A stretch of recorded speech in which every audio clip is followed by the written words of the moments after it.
Happy Monday. Hope everyone's doing well.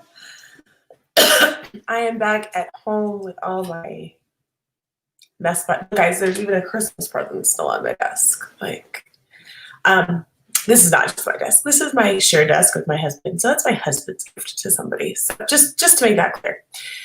But yeah, welcome. Happy, I almost Saturday. It's Monday. Happy Monday. As you guys jump in, please let me know you're here. Say hey in the comments.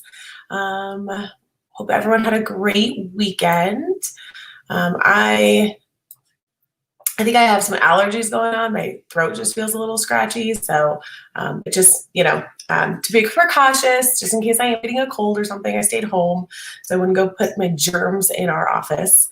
Because we're not usually, so there's 3 of us, you guys, that work at the office, and we're rarely, like 2 of us might be there at a time, but never all 3 of us.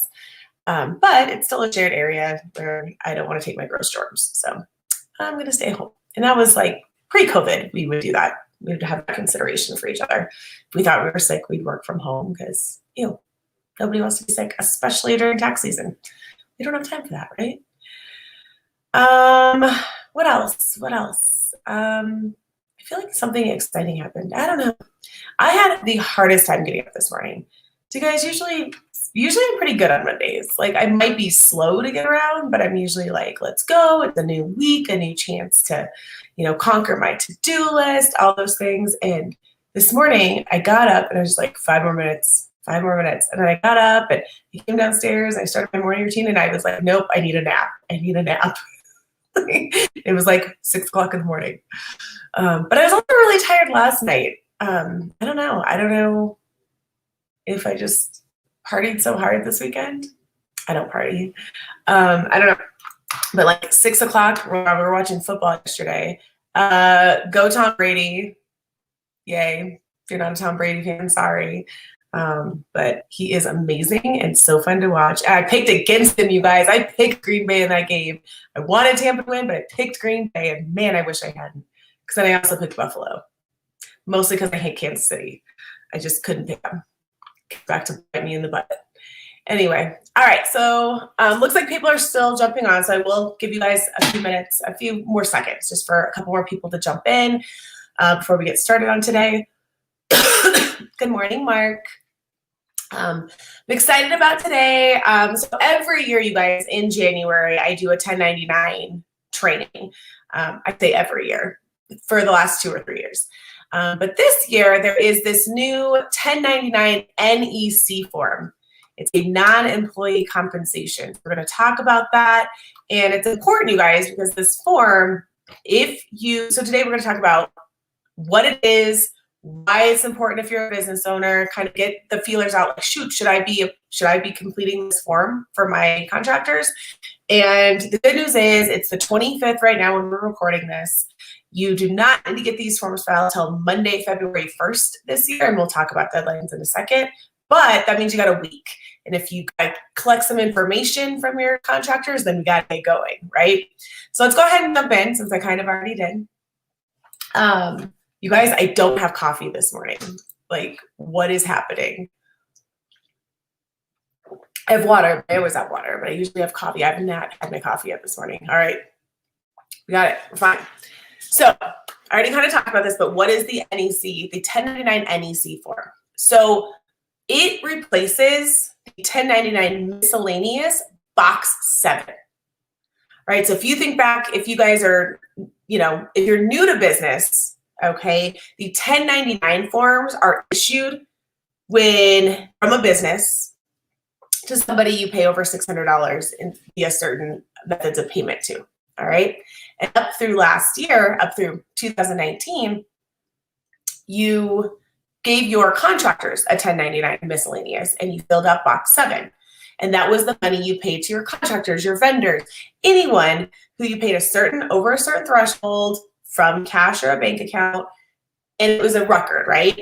So think about it from the other way. A lot of you guys as self-employed, as independent contractors, you receive 1099s, right? From the people you do work for. All right, well, This year, the form is going to look different, whether we're talking what you're given or what you're receiving. And so for those contractor payments, we're no longer filling out box 7 of 1099 MISC, the 1099 miscellaneous. We're now filling out a whole separate form. They just broke that 1099 miscellaneous box 7 out and created a whole brand new form. And it's the 1099 NEC, non-employee compensation.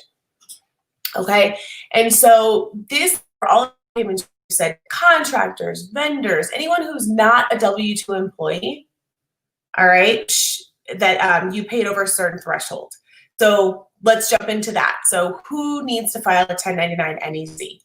So if you paid, hi Christina, if you paid $600 or more in services via cash, bank account, or equivalent, we're going to jump into that a little bit because there is some confusion and a little complexity when you get into some of those online payment methods, right? The PayPal, the Stripe, the Venmo.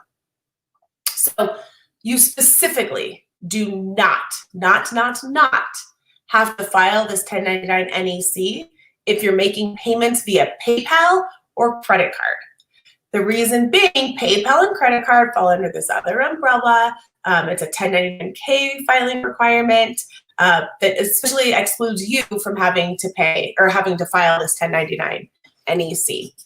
So if you hate filing 1099s for your contractors, you think it's a pain in the butt, you're just like, I don't want to deal with it, pay them via credit card or PayPal, and you don't have to worry about it. Pro tip right there, all right? However, most of us do pay our contractors via, we ACH the money, we transfer money, we direct deposit. What else do we do? We pay invoices via credit card, no, not credit card, sorry. I'm trying to think what else. The one thing I do want to tell you guys, you should not be paying businesses or receiving money via Venmo, okay? Venmo is working on a business platform, but right now it is specifically a personal money transfer platform, okay? And you could actually get in a lot of trouble if you're collecting business funds or paying business funds via Venmo. So don't do that. There's another quick tip for you, nice easy fix. Don't or stop using Venmo for your business, okay? I know we use it because it's free, right? Well, it's free because it's not meant to be used for business. Right, everything that's meant to be used for business is going to charge you that 2.9-ish%. Okay. So so if you are paying a contractor $600 or more for products or services, via cash or cash equivalent. All right, cash or cash equivalent, because I get the question, well, what about ACH? What about direct transfer? If it comes directly from your bank account, then we're going to call that a cash equivalent. And yes, that's going to be what you want to include in that 1099 NEC. I do want to make a note because there are a few of you guys who file 1099 miscellaneous forms for rents or royalties, and those are still the same. Nothing has changed there. Okay, only that non-employee compensation piece has transferred to this new form. Right? That is another question I've gotten another item I've gotten a few questions on. All right, and then, so what do they do? When do we have to file these 1099 NECs? All right, well, the due date is the same as it was when it was box 7 of the 1099 MIS. That's normally January 31st. That said, this year, January 31st is on a Sunday, so you actually have until Monday, February 1st. Okay, but that is a week from today. All right, so if that gets you no panic, take a deep breath. I got a few tips for you that you can get you can get those 1099s filed really quickly. All right, so we'll talk about those at the end. Because I know you get into a panic, the year ended, you're kind of going, you're starting the new year, you're trying to get things planned, you're closing out your last year's books, you're doing all the things, and those 1099s can very easily get lost in the shuffle, right? Very easily. And they're those in your W-2s, if you have employees, filing those two forms are like the first due date that comes up in a new year, right? Those are the very first thing, but nothing else is due sooner than those W-2s and those 1099s. Very few things are due for most businesses. All right, so those will be due next Monday. That's a week from now, February 1st of this year.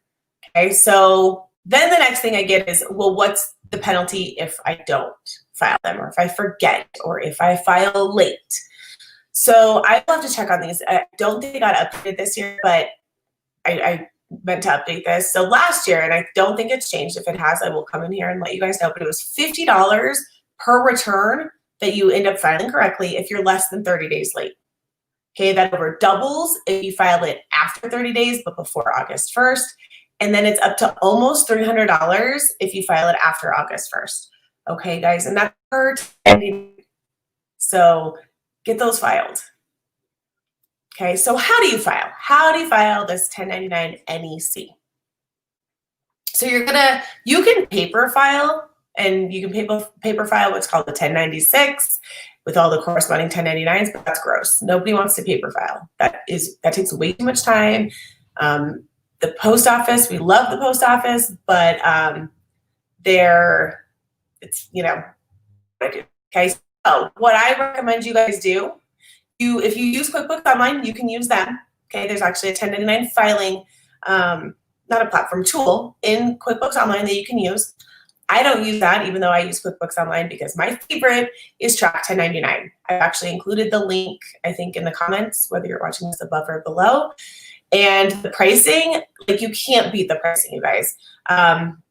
So if you just have a couple of them, it's $2.90 per 1099 to file, and they do everything. You enter everything, but they mail it out for you, or they send it electronically. I think mailing it might cost a little more, but if you have your contractor's email address, you can actually send it electronically.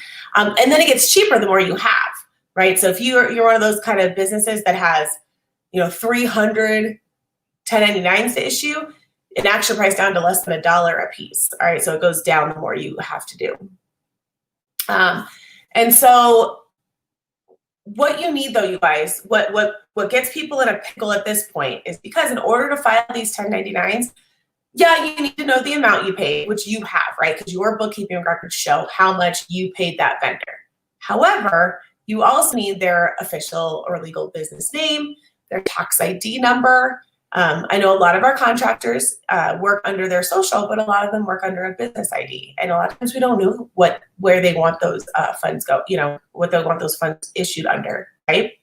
So you need their name, their tax ID number, and their address or their business address. Really easy, okay? Those 3 pieces of information. And what I recommend going forward is that you collect those. It's called Form W-9. All right, and a W-9 collects all of that information from your contractor, okay? And then you have it on file. And what we want, to make standard procedure, and what we tell our clients to make standard procedure, is to collect a W-9 before you ever make a payment to anybody, okay? Even though you may not know if they're going to be over the $600 threshold, right? But there's no harm in collecting that form, keeping it on file, and having it ready. Should the end of the year come, you find out you paid them more than $600, and you got to issue that W-9, that 1099. Okay, because we've seen so many issues come up at this year end when people think, they're like, oh, filing 1099s is easy. I've done it before. It's nice and quick, and it is. It can be, as long as you have all that information. All right, but if you get, if it's now, we're a week out from the deadline, and you think you're ready to go, and you're missing tax ID number, right? And so you're reaching out, you're calling the vendor, you're emailing them, and they're not responding. What do you do then? All right, that makes it really tough to get those filed on time. And you have a few ways around that, but the best practice for you guys to get into the habit of doing is to collect that W-9 as soon as you start working with somebody that you're going to be making payments to. Okay, that way it's on file. You have a file of W-9s, and then when this time comes next January, and you're running your report for everyone you pay $600 cash or check or ACH cash equivalent, you have that list of businesses, you have the amounts. All you got to do is pull that info from their W-9, right? Piece of cake. You guys, you can run a couple dozen 1099s in track1099.com in an hour, okay, as long as you have all that information. And the nice thing about Track 1099, you guys, is once your contractor or your vendor information, depending on what you call them, is in there, it don't have to re-enter it next year. All right, so it's super easy to use. It's super user-friendly, and they make it really easy. All right, so let's see. Mark says, Office Depot, Amazon, and Staples are out of 1099 miss. They have plenty of NECs. Does the fine apply to 1099 miss? That's interesting that they're completely out of 1099 miss. I wonder if they're starting to carry less because most people were using them for the non-employee compensation. So the fines, actually, let me bring those up because the fines are slightly different. Give me 1 second, Mark. I got that. I just didn't pull it up because I don't know why, because sometimes I just forget. I just looked at it last night. Excuse me. Okay. So I have a few other filing dates, you guys, because there are other types of 1099s. I'll just kind of give you guys a little other background while I'm looking for this. There it is. So you have this 1099 NEC, which is for most of us most commonly used. That's the non-employee compensation. Then you have the 1099 miscellaneous that can still be issued for reporting, rents, royalties, all the other boxes on the 1099. You also have 1099Bs that you may have to issue, 1099Ss. So Mark, unless they change, I have not looked to see, but I also haven't gotten a bulletin to say that this changed this year, so I don't know why it would without me knowing. But the 1099 miscellaneous for all non-employee compensation. So everything we're still issuing a 1099 miscellaneous for 2020, not until February 28th. If you paper file, gross, or which you're trying to do, sorry, don't mean to judge you. I hate paper filing with them. Or March 31st if you e-file. So great question, Mark. So you guys, I just want to reiterate that those deadlines that I just said, February 28th, March 31st if you e-file, are only for the 1099 miscellaneous if you still have to file those. For other things, if you're filing for non-employee compensation, meaning your vendor payments, your contractor payments, then you still have them due by February 1st of this year. So Mark says, looks like I can check 1099 miscellaneous to check 99. I didn't know about them until you posted. Yes, I love them. You can actually, you guys, you can do, I've not used them for anything but 1099 for non-employee compensation, but you can use them to file W-2s. You can use them to file quarterly payroll reports. I don't know how user-friendly it is or how manual it is, but I did realize that, or I learned that this year, that they have a lot more, they do a lot more than I thought they did. So, all right, you guys, let me know if there's any other questions. I knew this was going to be a pretty quick and easy training this week. It's usually pretty quick, but this is an area I get so many questions on, or down the road. I get a lot of things, you guys come, May, June, July, people going, hey, somebody said something about they didn't get a 1099 from me this year. What does that mean? What should I have done? All right. So we want to beat that, right? We want to nip it in the bud. We want to know now. So what I want you guys to do, so I guess that's your question, right? You're like, how do I know if I need to file 1099 NECs, right? How do I know if I have to file it? How do I know if I paid anyone over $600? If you use QuickBooks Online or QuickBooks Desktop, I think QuickBooks Desktop still does this. There's actually a report you can run. You can run a 1099 report. You can run a vendor report for amount. You can you could run a vendor report out of your software that says, what vendors did I, pay $600 or more to? You can get that list.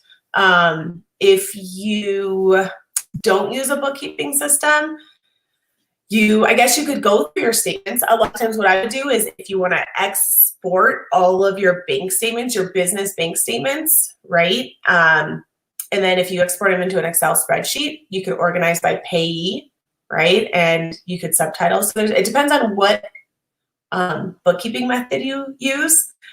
You know me, like I'm all for spreadsheets if you're pretty basic, maybe you have a couple transactions a month, that's it. But as soon as you're above and beyond that, I highly recommend some sort of bookkeeping service, whether it's Wave, Xero, I'm a QuickBooks Online girl, just because it's the most widely used. And I love, you guys, just quick, my opinion, right? QuickBooks Online does have things I don't like about it. There are things that drive me nuts. However, my favorite thing about them is that you all the integration they have with other third-party vendors or third-party programs, right? That they can integrate right with QuickBooks and makes it seamless. Okay, good. Okay, we got some questions. So what if you already sent your forms out and realized you forgot one? Great question. So you can actually you would file a whole other separate one. You would not So you guys, a lot of times what we get confused about is like when we file something and then we have to fix it, and file an amendment, and what's hard is it's different across the board, right? If you file your W-2s and you find out you forget one, that's a totally different process than if you filed your 1099s and you realize you forgot one. So if you file them electronically, you just file another one. It's really easy. So let's say you filed 10 1099s last week, and then today you're like, oh man, I forgot one. You just file that additional 1099. You do nothing with the ones you already filed. If you're paper filing and you have to file the 1099 and the 1096 that goes with it, that summarizes it, you just file a new one. You don't file another 1096 for all the ones you already filed. So it almost becomes that was your first project. Now you have the second one. So great question there. So Mark says, a subcontractor we use is a Florida LLC taxed as a partnership. They need to be issued the NEC, right? Great question. So Mark, so yes. And so the only business type that technically does not need a 1099 NEC is a corporation. And there is honestly no way for you to know that a business is it might be in the name, like I could be Bree Beers Corporation, right? In which case you're like, okay, they're a corporation. However, there is no harm in issuing a 1099 NEC if you're not sure. If you're like, well, there's corporation in their name, and Bree said we don't have to issue to corporations, but so I'm not going to, but what if they accidentally have corporation in their name, even though they're no longer a corporation? Like there's so many weird things that there is no harm for $2.90. I'm going to cover my butt and I'm going to issue a 1099 to every vendor or contractor that I paid over $600, whether I think they're a corporation or not. And then they can deal with it on their end. Because I'm an LLC. Nope, I'm a PC taxed as an S corp, taxed as an S corp. So we get a lot of 1099s, but I don't, we don't really need them. And that said, you guys, a lot of people. Let's go to the flip side. You get all these 1099s, right? You're getting 1099s from all these different people. What do you do with them? Well, if you're using a bookkeeping system, there's nothing you really have to do. What I suggest to my clients is you add up the total of all your 1099s, right? And you do want to make sure that your total revenue for the day totals what your 1099s report, okay? So let's give an example here. So let's say you get 5 1099s and the total of them is $100,000, okay? Your tax return has to show gross revenue, gross receipts, total, remember gross is before all of our expenses. So my tax return has to show gross revenue of at least that 100,000 those 1099s show, or the IRS is going to have a red flag. Okay. Most of us, our revenue is way over what those 1099s are because we don't get 1099s from every single person we collect money from, right? But if you do, okay, that is one thing you want to make sure your 1099 totals, okay, that your tax return gross receipts matches or exceeds 1099 totals. The issue, the area that this becomes a problem sometimes is with real estate agents. I see it because some brokers or some firms, is that what they're called? My husband's a realtor, I should know this. But like the Keller Williams, the Equity, the Remax, those umbrellas, those businesses, they issue the 1099s, but they issue it after fees. Okay, after the fees they took out. And some issue those 1099s before the fees. So that makes it really hard, right? So where it becomes an issue is if my 1099 has my gross receipts before my management company or whatever takes out their fees, but then I'm only logging into my bank account when I'm making net. Let's use math again, okay? So let's say I have a deal, right? And on that deal, I made $10,000, right? But I had to pay half of that to Keller Williams. Okay, so I really only got $5,000. Therefore, that's all I booked into QuickBooks. All I put was my $5,000 net. Okay, that's not right. What you should be doing is putting $10,000 of gross receipts and then putting a management fee or a brokerage fee, real estate fee, something. I don't know what you guys call them, fee that I paid to Keller Williams. Okay, so yes, my net is only $5,000, but again, if your tax return is showing less than what your 1099s are showing, a huge red flag that the IRS is going to come back and be like, hey, you missed reporting income. What's up? Okay. And then even if you're right, you still got a headache on your hands because now you got to deal with the IRS. All right. So that is one of the reasons a lot of service industry clients employ a tax preparer. Okay. So that's one of those things that we make sure you're crossing your T's, dotting your I's, making sure numbers are put in the right places. All right. Mark, you're so very welcome. I think, thanks for being here. So I ended up killing all of our time. Good. I thought I was going to be done early, but you guys asked some great questions. So thank you. So if you want to join us for Q&A at 9:30 Mountain Standard Time, so in 2 minutes, we'll jump off this live. We'll jump on another one, do a live Q&A and update session. So if there's any, I have a little bit more detail on the new stimulus payment from December, we can chat about, but any sort of questions you guys that you have about accounting, finance, business finances, the stimulus payments, the PPP loans, the EIDLs, bring them on over. We'll chat about them. Otherwise, we will see you next week at 9 o'clock Mountain Standard Time here for next week's training. All right, you guys have a good one. Bye.